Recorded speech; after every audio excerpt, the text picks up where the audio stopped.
Hi everyone, this is Vishen Lakiani of FinerMinds.com. In this presentation, what I want to talk about is the various stages of manifesting with your mind. Now, the reason I'm doing this is because on FinerMinds.com, we have a really large membership. And one of the biggest questions that we get is, well, you know, guys, there are thousands of personal development products out there. How do I understand what is best for me? Now, I have the same question. I'm a prolific reader and I consume pretty much every new product out there.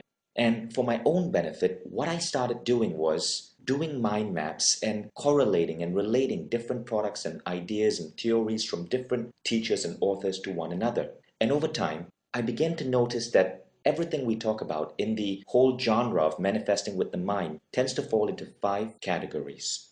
Now let's start with the first level, awareness.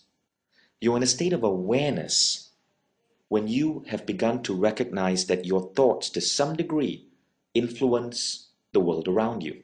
Now, many people started coming into this state of awareness in the last 50 years. Some of the early teachers were Napoleon Hill with his brilliant book, Think and Grow Rich. In the 80s, there was Maxwell Maltz with Psycho-Cybernetics. But the really big jump in terms of getting millions of people to come into this state of awareness was the movie The Secret. Now, we call this state a state of mild awareness for a reason, keyword being mild. People began to understand that their thoughts created their reality, but it was a very simplistic understanding, akin to saying, think positive thoughts. Of course, there's a lot more to it. And what started to happen was the people who saw The Secret began learning more and more and more, and as they did so, their level of understanding increased. But the law of attraction did not involve just a bunch of people thinking happy thoughts. It dived in a lot deeper than that. The idea of thoughts influencing reality is slowly creeping more and more into mainstream consciousness. And now we come to the second stage. So at this point, people began to understand the power of positive thinking. But what next? How do you apply this concretely in your lives? And in this second level, this is where people start getting introduced to concepts such as vibrational frequency, creative visualization, affirmations. One of the greatest teachers of specific applied intent was Jose Silva, who pioneered the Silva method. In the Silva method classes, Jose Silva would teach people how to meditate, how to go to a deep alpha level of mind, and then apply creative visualization to help them attain their goals. Creative visualization was further popularized by writers such as Shakti Gawain, who were graduates from Silva classes. And of course, because of the movie The Secret, other forms of specific applied intent started reaching the mainstream population. These included concepts such as the vision board, popularized by John Ashraf. And so people would apply these specific exercises to help get them to the next level.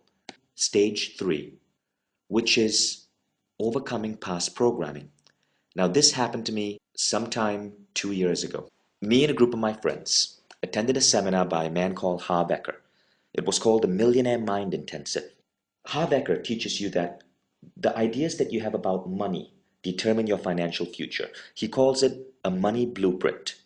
And the whole concept of this seminar, which lasts 3 days, and there were 5,000 people in the room, Harbecker unbrainwashes you. So, for example, one of my friends who was in the seminar with me, he came from a country in South America, and the country had gone through a major recession. And when it came out of the recession, the only people who had money were people who had earned that money through unethical means. So my friend had this idea that money was in some ways bad, and you had to be unethical to gain money. What happened was, in this seminar, he had that brainwashing removed from him. The end result, he became highly successful in the course of 1 year following that seminar. Now, we all have brainwashing in ourselves. And what teachers like Harbecker do is they help you understand this level of brainwashing and they help you remove it. And when you remove it, that's when you make monumental leaps in what you are able to attract into your life with your mind. Now, the fourth level is a state of allowing. This phrase comes from Esther Hicks. She's the author of the book Law of Attraction and Ask and It's Given. Esther Hicks is an amazing teacher. Now, I happened to attend one of her seminars last year. It got me interested in her book, and I've been reading every book that Esther produces. Now, a state of allowing is where you understand that you are connected to source energy and that everything you want can flow towards you. We are perpetually in a state of allowing well-being to flow through us. But when you're sick, or you have disease, or you are stressed out, those are signs that you have blocked the natural flow. So in other words, the well-being is a natural flow. And that's the big realization that comes to you when you recognize the state of allowing.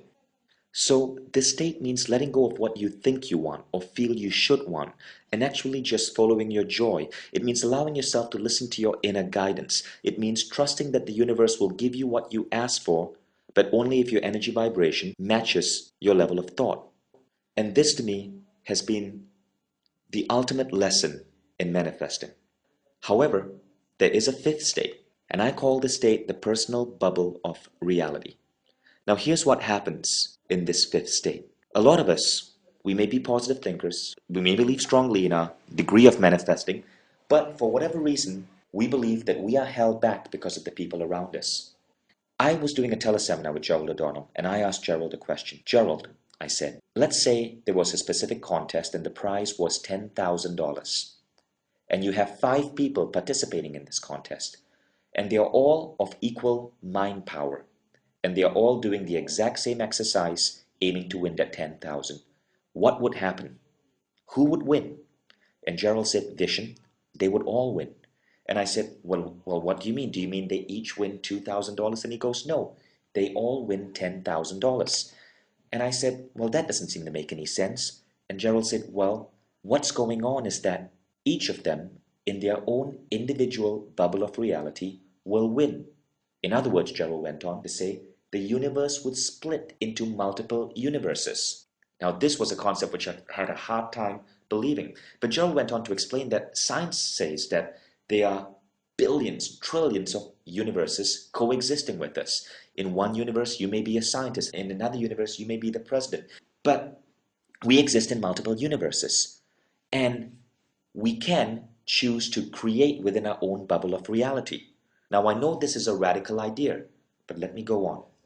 A few weeks after speaking to Gerald O'Donnell, I happened to be in Portland, Oregon, attending a lecture by Neale Donald Walsch. He's the author of the Conversation with God books. And Neale went on to talk about the political system. Now, this was September 2008. It was just before the McCain-Obama election. And Neale said something similar. He said, when the time comes, a number of people are going to vote Obama and a number of people are going to vote McCain. And it doesn't matter what you vote. You may vote Obama and you may get McCain. You may vote McCain, you may get Obama. But the universe will split into 2. There will be an Obama universe and there will be a McCain universe. And depending on what is right for you, not who you cast a vote for, you will end up in one of these universes. Well, I ended up in the Obama universe and I'm quite happy about that. But this idea was, again, mind-blowing to me. So Gerald O'Donnell, Neale Donald Walsch, both talk about this idea. And another guru who brings this idea up is Bert Goldman. Bert Goldman has a program out there called Quantum Jumping. You can learn about it on quantumjumping.com. And in Quantum Jumping, Bert teaches people how to pick up new skills and new ideas by being able to connect to versions of themselves in a different universe. So you may be wondering, as the levels go higher, does it mean that the product or the guru is more sophisticated or advanced? Well, the answer is no. Where you're at simply means that at that specific time, this degree of understanding is right for you. I'm simply sharing with you the layers of understanding as I have gone through them in my life. As someone is exploring manifesting with the mind, they go through these 5 levels, stage by stage by stage. And at each level, they learn something new or they develop a new insight that allows them to create, manifest, and attract more into their lives. Hope you enjoyed this presentation, and I'll see you on finerminds.com. Thank you.